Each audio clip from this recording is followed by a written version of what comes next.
Welcome to Luca is a Billionaire, where the only thing I invest in is your answers. Verify your internet connection is active and stable before starting the activation process.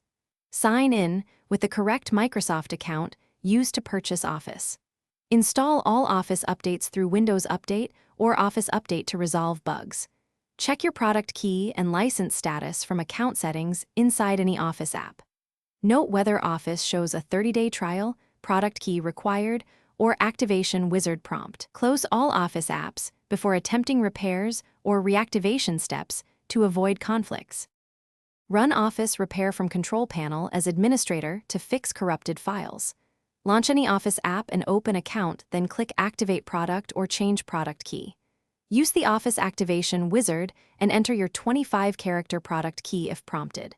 If online activation fails, use phone activation and follow the automated prompts. Run the command prompt as admin and execute the OSP, VBS rearm, or activation scripts when instructed. Restart Windows and reopen Office to confirm activation status.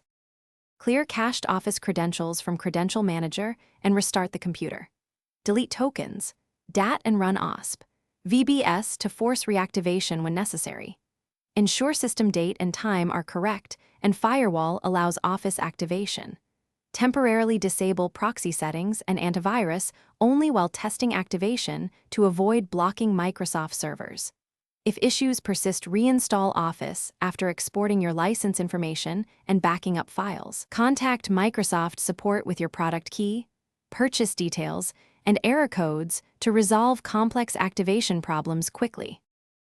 Thanks for watching and please subscribe. It's the best investment you'll ever make.